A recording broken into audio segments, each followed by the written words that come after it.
Vamos dar continuidade à nossa aula. Na aula de hoje, o que nós vimos na última aula? Nós vimos os conceitos de déficit primário, déficit nominal e déficit operacional. Na aula de hoje, nós vamos dar um passo adiante, ou seja, nós vamos continuar analisando esses diferentes indicadores de endividamento público. Para isso, em um primeiro momento, nós vamos discutir os conceitos. Vamos discutir diferentes metodologias, quais sejam o setor público, o governo, ao mensurar os seus gastos, o seu nível de endividamento, ele pode utilizar duas diferentes metodologias. A primeira metodologia é o critério acima da linha. Então veja o que nós temos aqui. Qual que é o nosso objetivo? É identificar a evolução da dívida pública do setor público. Ou seja, será que o nível de endividamento do governo ele está se elevando ou será que este nível de endividamento ele está se reduzindo? Então vejam, a nossa problemática se refere justamente à construção de um indicador de endividamento e mais especificamente de um indicador que possa ser utilizado para acompanhar a situação do setor público, identificar se o nível de endividamento, se a dívida do setor público, ela está crescendo ou ela está se reduzindo.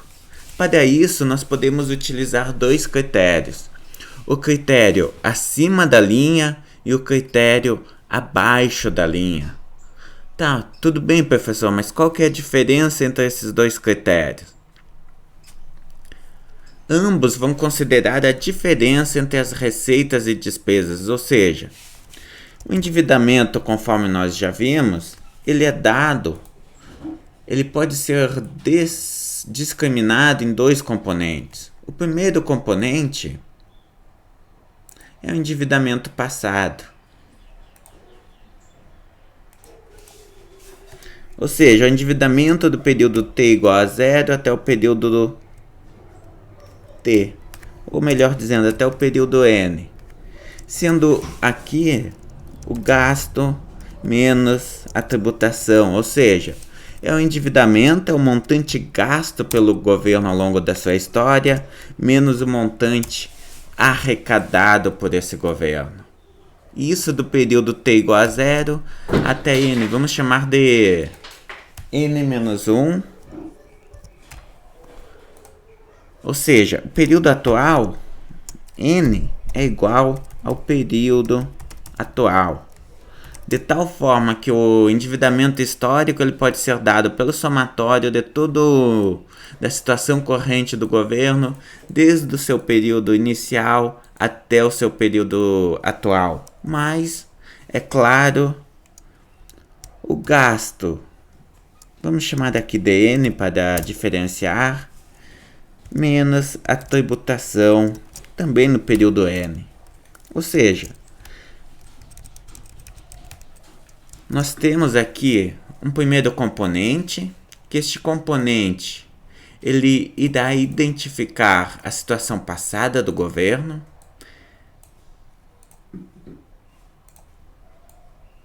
passado,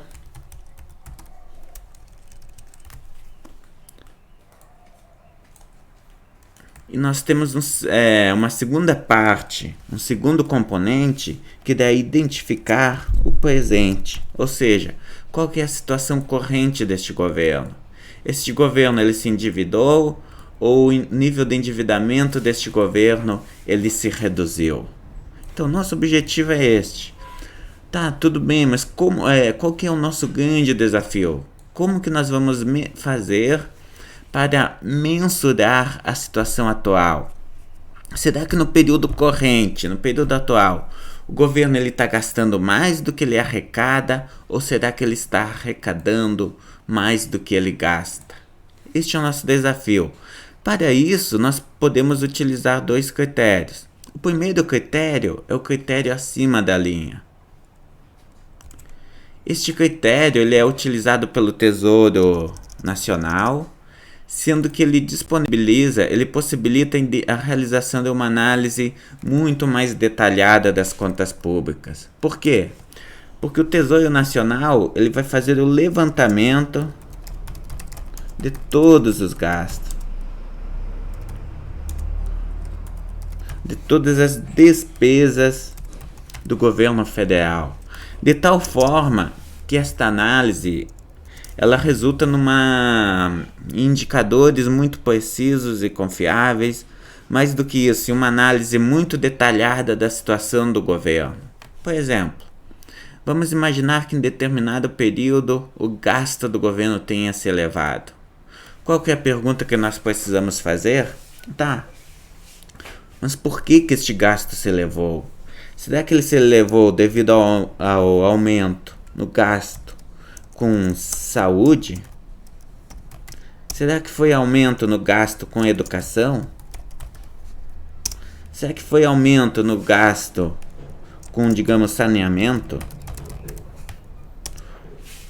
E assim vai, ou seja, o Tesouro Nacional ele irá realizar um trabalho de identificação das diferentes despesas do governo para um período, identificando se neste período o gasto ele foi maior do que a tributação e quais os componentes do gasto que fizeram ele apresentar este comportamento. Afinal, qual é o componente que está puxando o gasto para cima?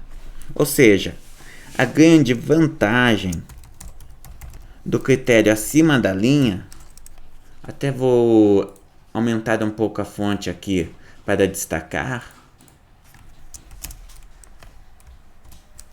é justamente o seu nível de detalhamento.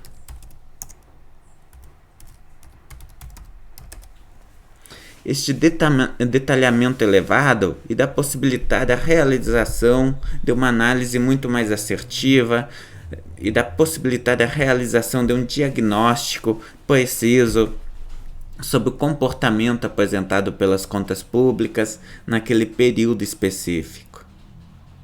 Qual que é a desvantagem?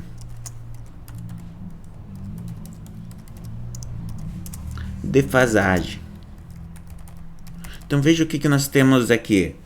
Para que o governo ele consiga realizar essa análise, realizar o levantamento das informações, identificar a sua situação fiscal em determinado período, ele terá que realizar o levantamento de todos os gastos.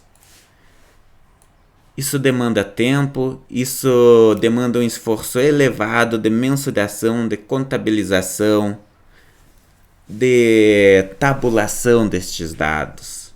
E claro, isso leva muito tempo. Realizar o levantamento dessas diferentes informações e conciliar as metodologias utilizadas. E mais do que isso, tabular estes dados demanda muito tempo. De tal forma que leva tempo para que o resultado de um determinado período seja divulgado. Assim, essa metodologia ela apresenta vantagens, mas tem algumas desvantagens. Já a metodologia abaixo da linha, ela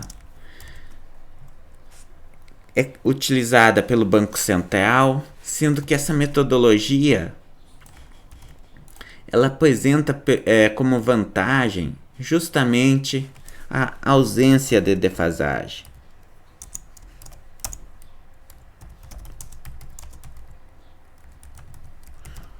Ou seja, essa metodologia ela possibilita a obtenção de dados sobre a situação do governo em determinado período de forma quase simultânea. Por quê? Qual que é o critério utilizado pelo Banco Central para levantar a situação do governo? Ele vai olhar justamente para o comportamento da dívida pública. Ele irá identificar o que ocorreu com a dívida pública neste período. Se a dívida pública no período T+1,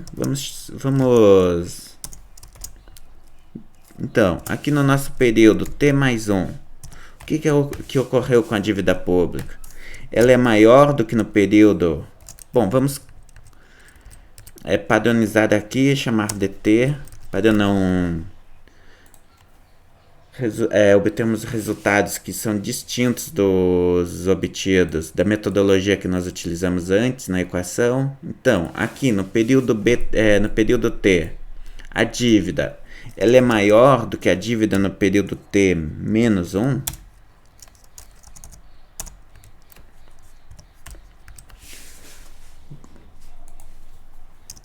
Portanto, o Banco Central, ao analisar a evolução da dívida pública, ele consegue obter um indicador muito preciso, indicador confiável e um indicador de curto prazo sobre a situação fiscal do governo. Qual que é a limitação apresentada por essa metodologia? Então, a grande vantagem é a ausência de defasagem. Já a desvantagem é o baixo detalhamento. Como que este indicador ele é construído a partir de dados de giro da dívida pública, o Banco Central ele consegue identificar se a situação do governo melhorou ou piorou, se a dívida do governo aumentou ou se ela se reduziu. No entanto, ele não consegue oferecer informações qualitativas sobre os fatores que levaram a dívida pública a apresentar este comportamento. Isso porque o Banco Central ele não conta. Tudo que ele sabe é o que ocorreu com a dívida pública sem saber quais são as fontes. Quais foram os gastos que, por exemplo, puxaram essa dívida pública para cima. Então, essa é a diferença entre o critério acima da linha e o critério abaixo da linha. Outro indicador importante se refere à necessidade de financiamento do setor público.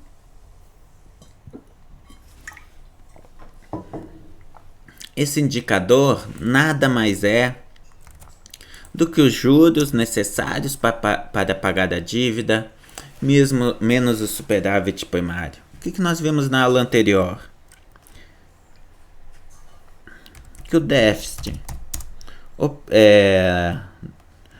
primário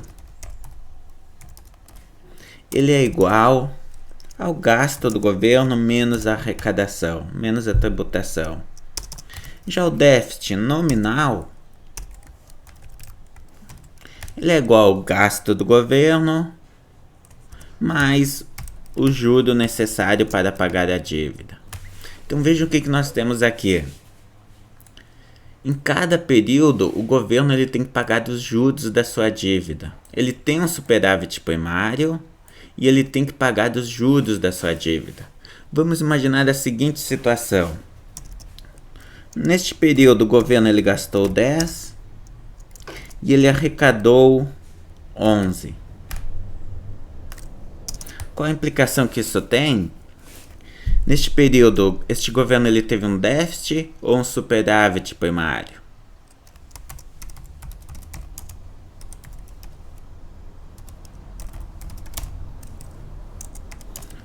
Então, 10, que é o gasto do governo, menos 11, vai resultar em menos 1. Ou seja, o déficit primário foi de menos 1. Em outras palavras, este governo ele teve um superávit primário neste período. Só que vejam, vamos considerar que este governo ele tem uma dívida de 100 e que a taxa de juros nesse período é igual a 3%. Qual a implicação que isso tem? Muito simples, meus caros.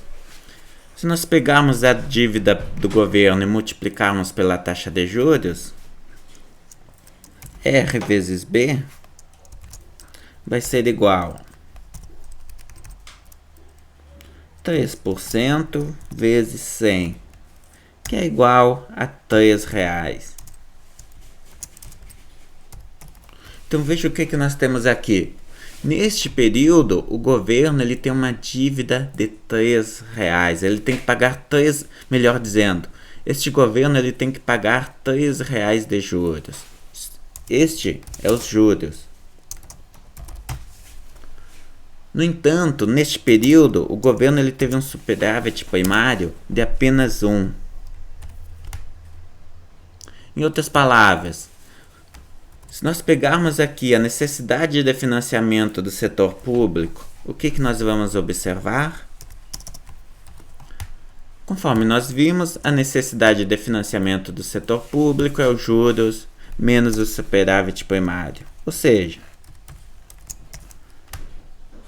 é igual a 3, que é o montante de juros que nós temos que pagar, menos 1, que é o nosso superávit primário. Ou seja, a necessidade de financiamento do setor público é igual a 2. Então vejam, esse indicador ele mostra exatamente se o governo neste período ele conseguiu pagar as suas contas com seu superávit primário ou se o seu superávit primário não foi suficiente para pagar os juros da dívida. Nós podemos imaginar outras situações aqui.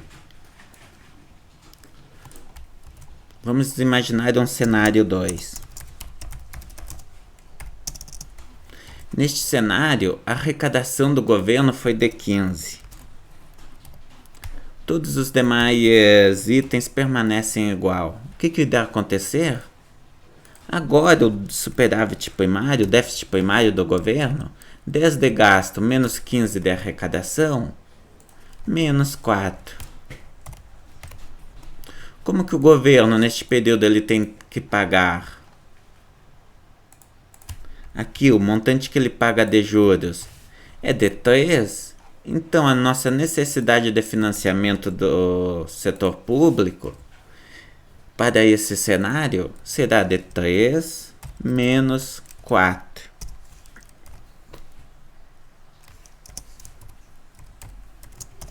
Em outras palavras, a necessidade de financiamento do setor público foi de menos 1, o que indica um resultado negativo. Em outras palavras, o governo ele conseguiu, com o seu superávit primário, ele conseguiu pagar os serviços da dívida e ainda sobrou recursos. Portanto, o que nós observamos? Quando o déficit primário, melhor dizendo, o superávit primário é maior do que os juros, o governo consegue pagar a sua necessidade de financiamento do setor público. Em outras palavras, este recurso sobrante, o que o governo pode fazer com ele?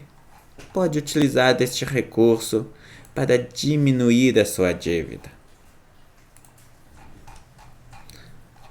Se nós pegarmos o conceito de superávit nominal, tá? Cadê déficit nominal? Bom, vamos escrever dele aqui rapidamente.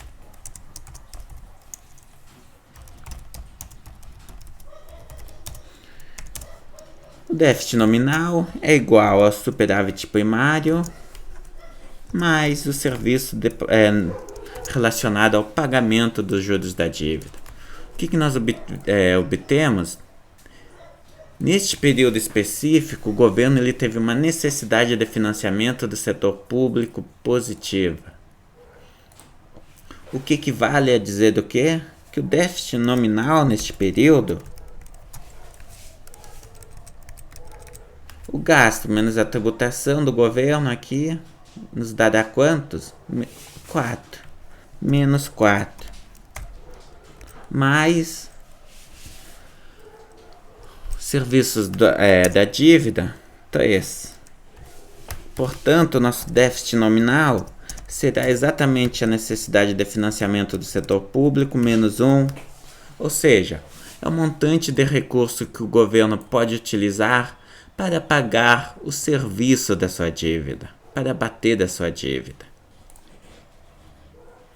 Outros dois conceitos importantes que nós precisamos ver são os conceitos de dívida líquida do setor público e de dívida bruta do setor público. Qual que é a diferença entre esses dois conceitos?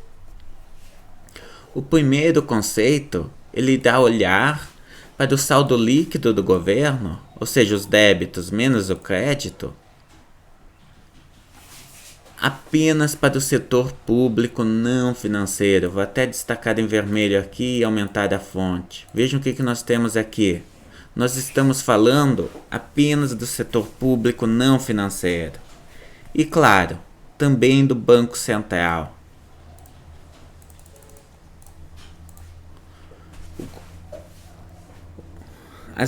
Toda parte do sistema público financeiro, a dívida do setor público financeiro, ela não ingressa no cálculo desse indicador. Portanto, vejam o que nós temos aqui. Nós podemos considerar dois casos. A dívida líquida e daí um segundo caso, que é a nossa dívida bruta.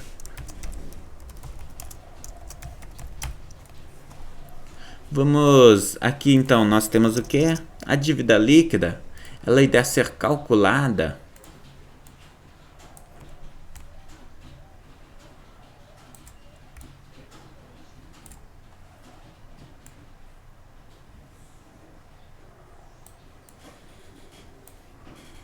Nós temos aqui o nosso banco bonitinho, o nosso setor financeiro. Vamos imaginar que este é o nosso setor financeiro.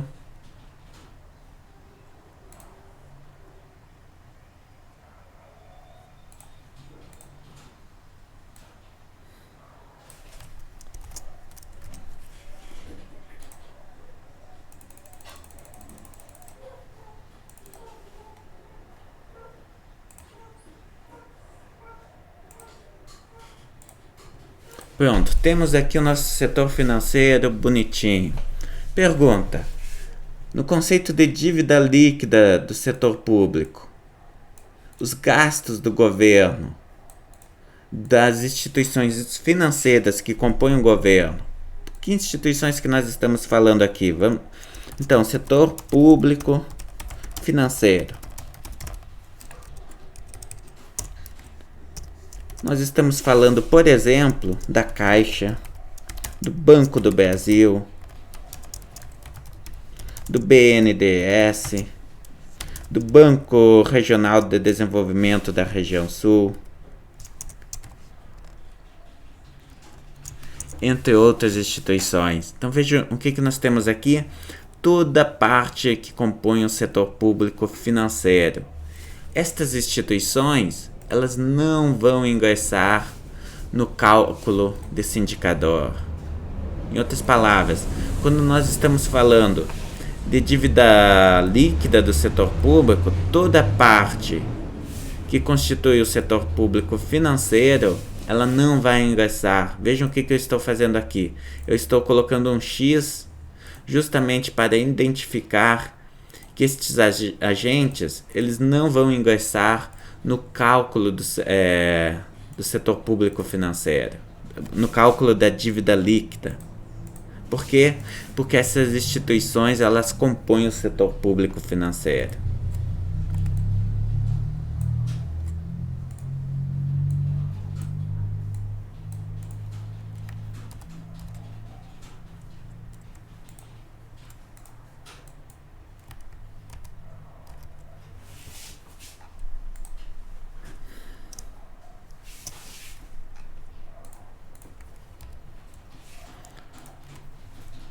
No entanto, essas instituições, elas vão entrar no cálculo quando nós formos calcular a dívida bruta do setor público.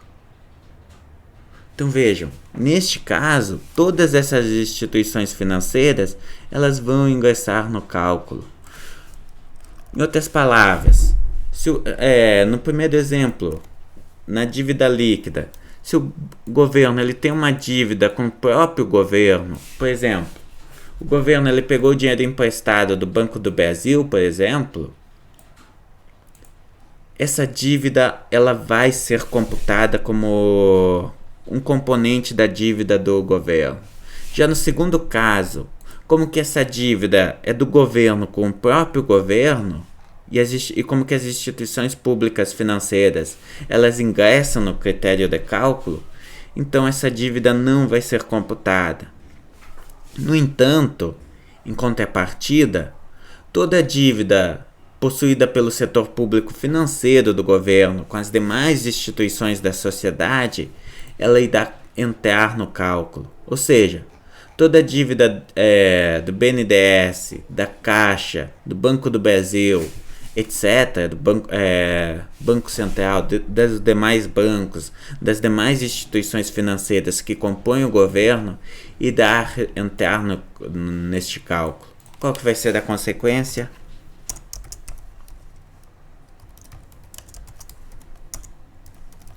A dívida bruta sempre será maior do que a dívida líquida.